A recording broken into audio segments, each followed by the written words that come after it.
Alors on va à présent s'intéresser à la place de la haie dans le paysage du XXIe siècle. Et pour aborder cette question, on vous propose un échange croisé entre, d'une part, Sophie Adam, qui est conseillère nature au cabinet de la ministre Céline Tellier, ministre wallonne de la Nature, et Hubert Bedoret, qui est directeur de la SBL Natagri-Wall. Je vous invite à me rejoindre tous les deux. Alors j'avais une première petite question à Hubert, parce que vous allez chacun évidemment parler avec votre casquette, mais aussi votre expérience, vu que Hubert, tu es beaucoup sur le terrain, tu rencontres beaucoup d'agriculteurs, tu discutes beaucoup, donc tu as aussi toute une réflexion que tu voudrais nous partager aujourd'hui. Sophie Adam, vous êtes à la coordination de Yes We Plan, voilà, donc voilà, vous venez aussi nous parler de cette action portée par le gouvernement. Et donc on va essayer un petit peu de croiser ces deux postures. J'avais d'abord une question à Hubert. Donc tout à l'heure, Quentin nous a parlé de la place de la haie comme élément incontournable du secteur agricole. On a vu après qu'elle a acquis ses lettres de noblesse, et puis petit à petit, on l'a laissé un peu tomber. Aujourd'hui, elle revient dans le débat sociétal, et pourtant, on observe dans toute une frange du monde agricole encore pas mal de résistance par rapport à la plantation. Comment expliquer cela ? Mais je crois que ça s'explique d'abord à la base par le fait que la haie, comme ça a été rappelé ce matin, faisait partie en fait d'une agriculture de subsistance. En fait, on a fait partie pendant des siècles. D'abord, les gens n'avaient pas les capacités mécaniques de couper les haies, déjà.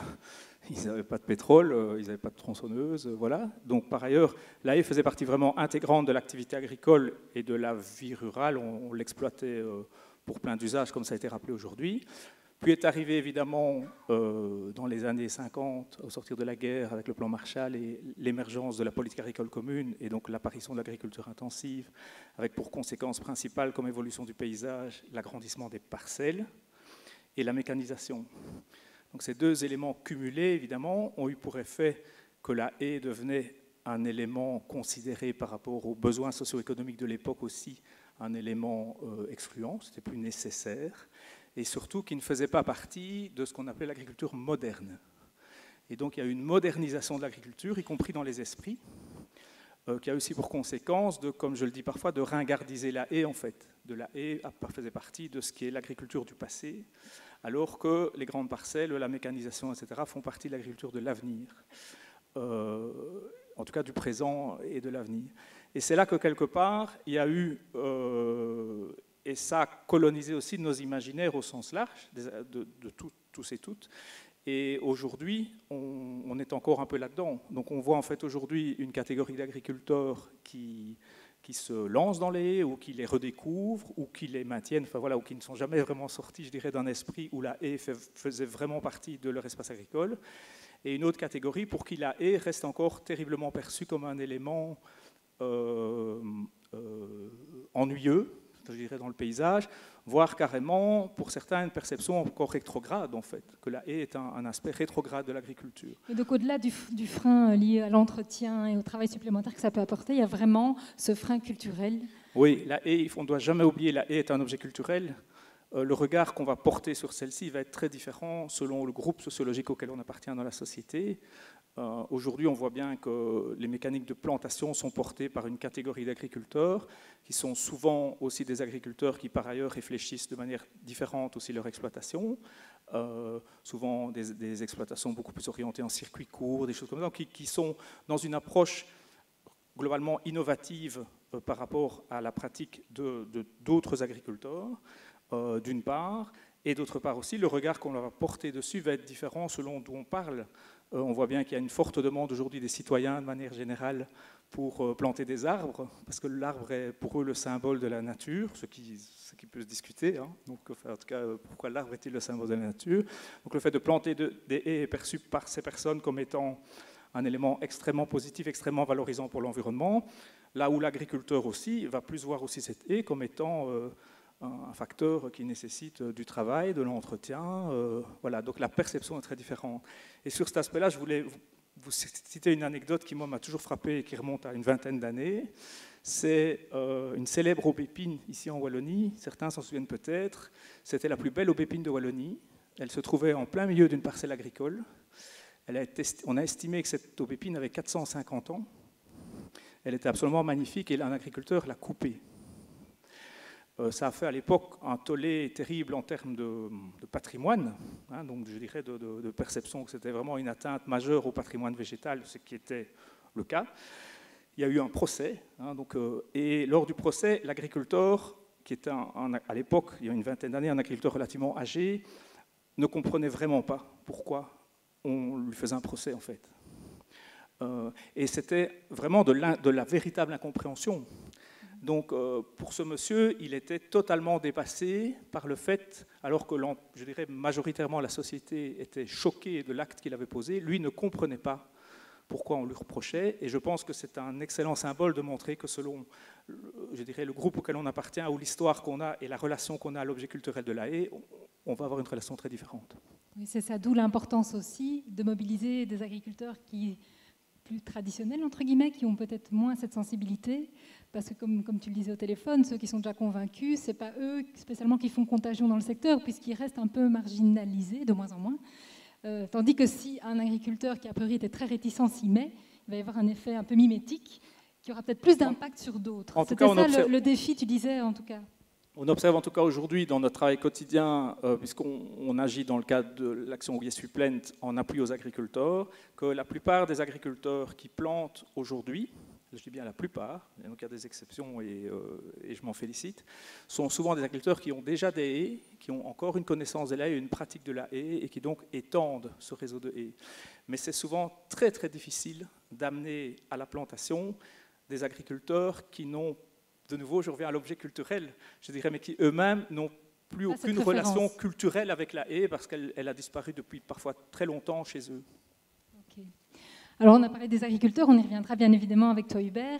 Sophie, avec le programme Yes We Plant, c'est toute la société qui se mobilise pour planter les haies. On l'a bien vu, c'est un projet participatif qui a impliqué de nombreux acteurs, des écoles, des associations, des entreprises, des communes, des agriculteurs.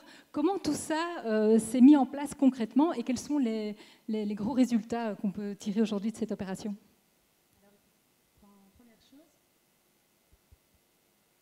On n'entend pas ?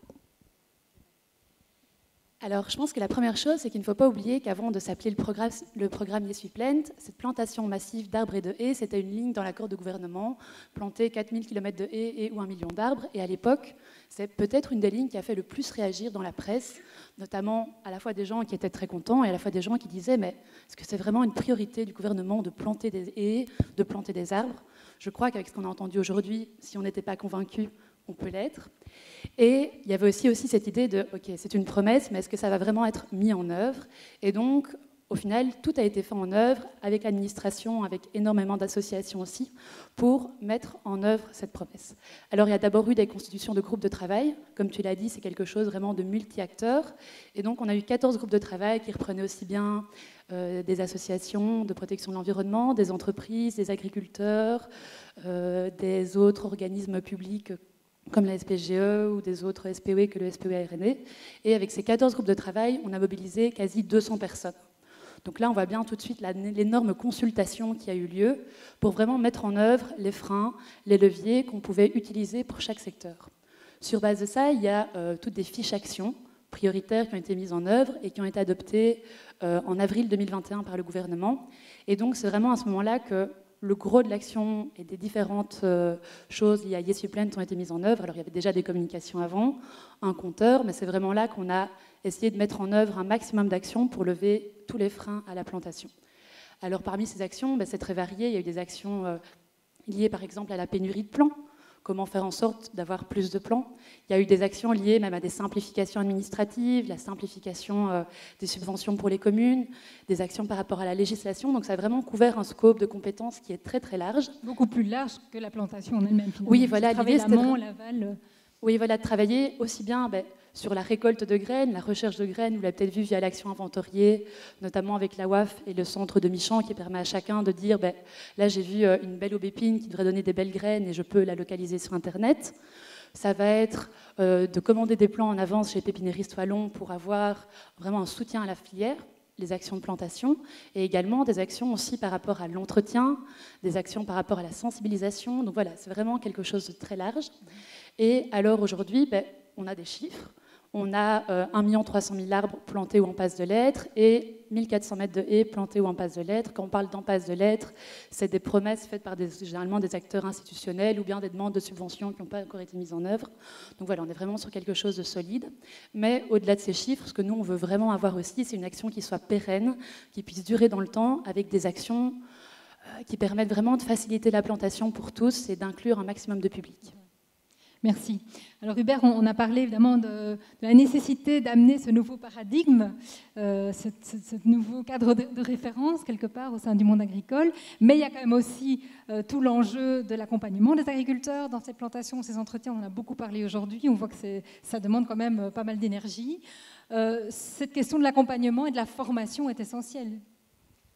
Oui, c'est essentiel. Déjà le soutien, quand même, parce que bon, c'est quand même un facteur important. Et donc le fait qu'au travers du projet 4000 km de ISUPLENT, il y a un soutien qui soit apporté directement aux agriculteurs, y compris un soutien financier, c'est un des facteurs de la réussite. Ce n'est pas le seul, c'est effectivement l'encadrement, notamment parce que, comme je l'évoquais tout à l'heure, la pratique de la haie, c'est aussi perdu chez un certain nombre d'agriculteurs. Donc il y a un certain nombre d'agriculteurs aujourd'hui qui n'ont plus d'expérience ou plus de compétences particulières pour planter une haie, l'entretenir. Enfin, Olivier Baudry en a parlé tout à l'heure, ça demande des actes d'entretien.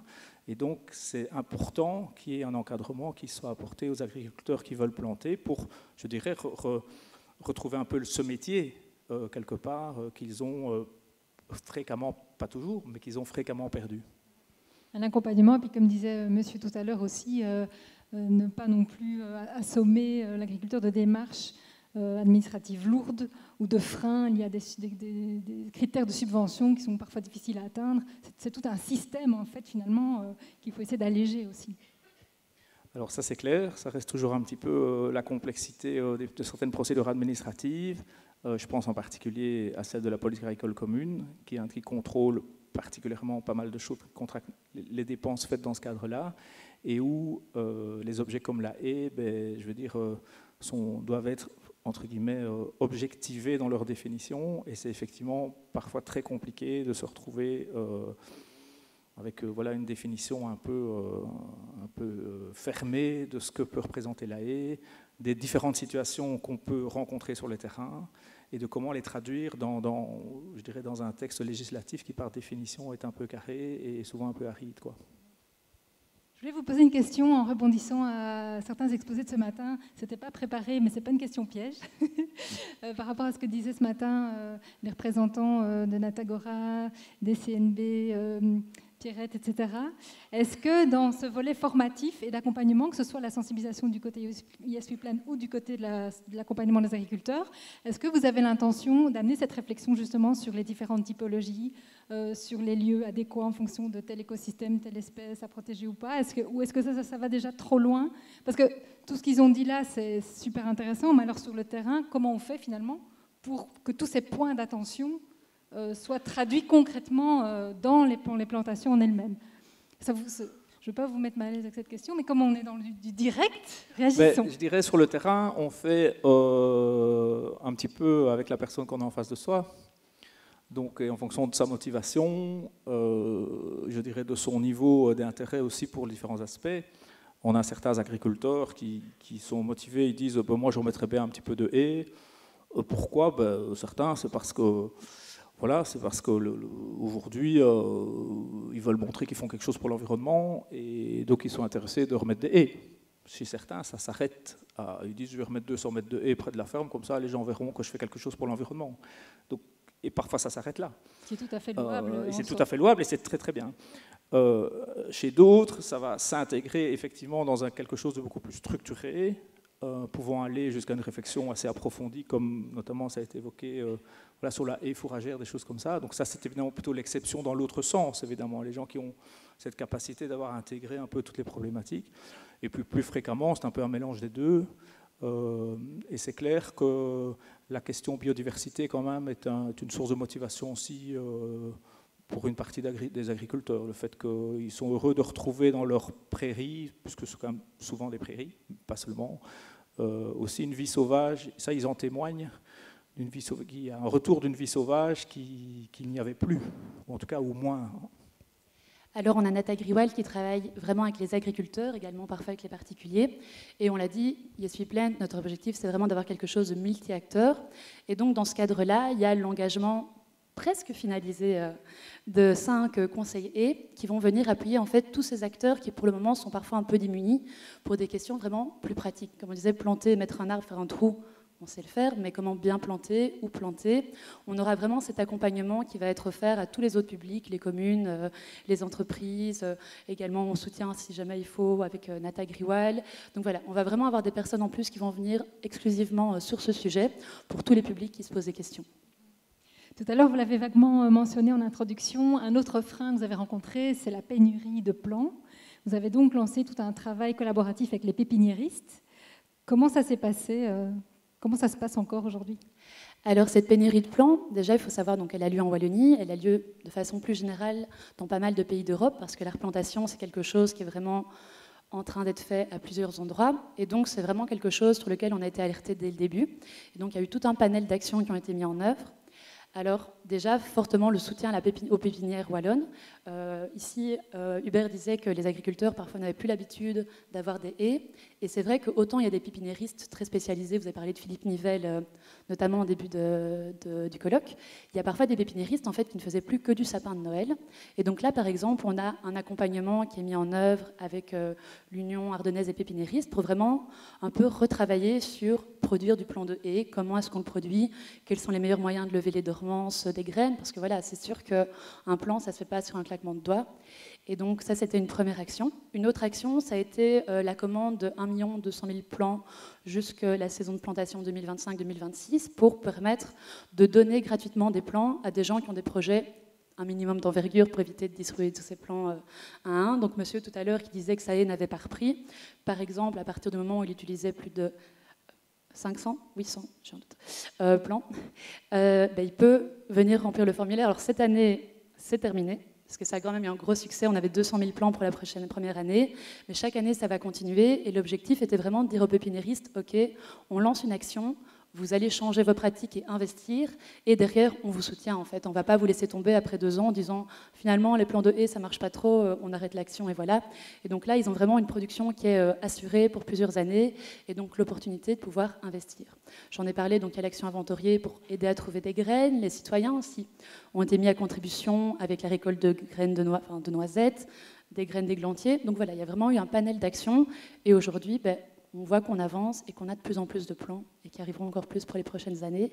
Et également aussi la mise en place qui est en cours d'un label wallon pour dire, voilà, en fait, c'est un plan qui vient de Wallonie et pas qui vient de Hollande, on ne sait pas trop où, vraiment avoir quelque chose qui puisse mettre en valeur notre territoire et également fournir des emplois. On a des pépiniéristes qui sont venus chez nous en disant, c'est génial, j'ai pu engager. Et donc ça, c'est chouette aussi de voir qu'il y a vraiment un emploi wallon qui se crée grâce à ça. Merci.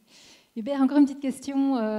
Remettre la haie au centre des préoccupations, en tout cas en refaire un objet culturel de référence, est-ce que ça ne passe pas aussi par justement cette sensibilisation aux nouvelles formes de valorisation? On a beaucoup parlé aujourd'hui de valorisation sous forme de plaquettes et autres. Comment est-ce que les agriculteurs se positionnent-ils par rapport à ces nouvelles filières en cours de développement?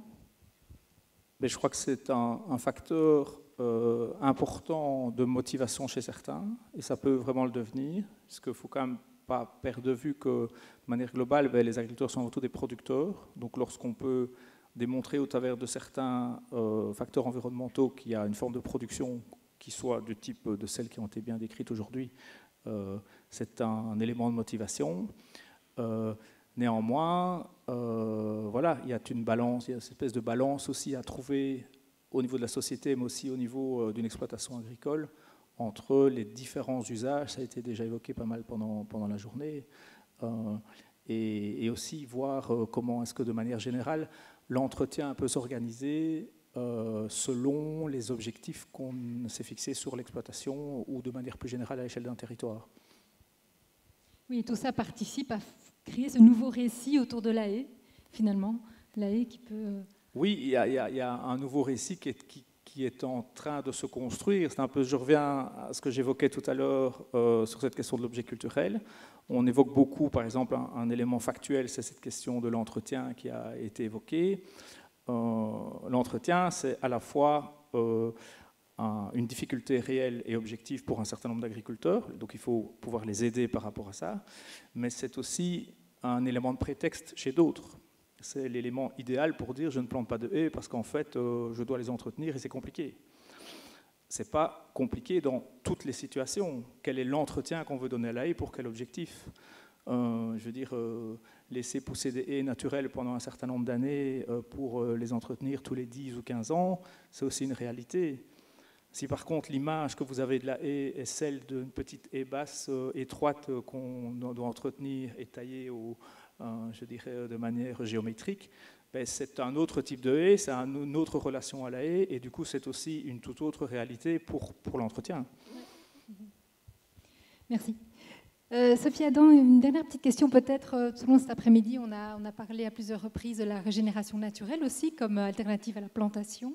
Là aussi, vous menez une réflexion en ce sens? Oui. Alors, je vais peut-être juste rebondir un petit peu sur ce que Hubert, désolé, vient de dire. Donc, l'entretien a été évoqué pas mal de fois aujourd'hui. On a parlé de la valorisation également.